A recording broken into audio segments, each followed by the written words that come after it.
Commission it bond, అంతే simple. Okay, thank you. Okay Sai గారు, అంటే ఈ సినిమా చూస్తే నాకు ఒక మలయాళంది ఒక సినిమా అయితే గుర్తుకొచ్చింది, ఫ్యాల్మీ అనేసి.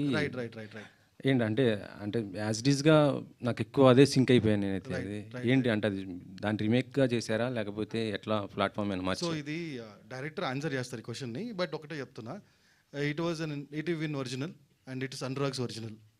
Anurag will answer it. Sir ఈ స్క్రిప్ట్ నేను 2021 ఎర్లీ 2021లోనే రిజిస్టర్ చేసుకున్నాను సార్.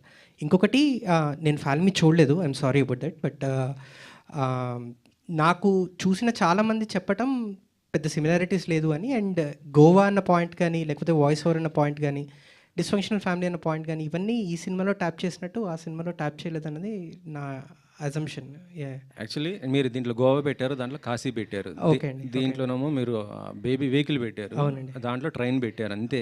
మిగతా అది మొత్తం యాజ్ డీజ్గా ఫ్యామిలీ డ్రామా, యాజ్ డీజ్ అదే మొత్తం కాన్ఫ్లిక్ట్, అట్లాగే మొత్తం సీరియస్ అది సబ్జెక్ట్ అయితే అలాగే అనిపించింది. ఓకే సార్, అయితే సింపుల్ సార్, అది ఏం లేదు. బేసికలీ దిల్ చాహతా హై అన్నది ఫ్రెండ్స్ ట్రావెల్కి వెళ్ళే సినిమా సార్. ఈ నగరానికి ఏమైంది కూడా ఫ్రెండ్స్ ట్రావెల్కి వెళ్ళే సినిమానే. సో కదా, సో ఈ జానర్ కొత్తది అవ్వటం వల్ల ఆ సిమిలారిటీస్ మనకి ఎక్కువగా తెలుస్తున్నాయి. ఫ్రెండ్ ట్రావెల్ అన్నదాన్ని ఒక జానర్గా యాక్సెప్ట్ చేస్తాం, ఫ్యామిలీ ట్రావెల్ అన్నది మనం ఇంకా జానర్గా ఇప్పుడిప్పుడే తెలుగులోకి వస్తుంది కాబట్టి అది ప్రాబబ్లీ ఉండొచ్చు సార్. అంటే ఇందులో మెయిన్ పాయింట్ ఏంటంటే హస్తికలు కలపడం, సేమ్ అది కూడా దాంట్లో కూడా హస్తికలే, దాంట్లో తాత హస్తికలు, దీంట్లో ఇది కదా. ఓకే ఓకే ఓకే, అందుకే ప్రాబ్లీ సార్ నేను చూడలేదు సినిమా, సో నేను ఆన్సర్ చేయలేను. But the script is registered in 2021 sir. Early 2021లో స్వాలో రిజిస్టర్ అయింది.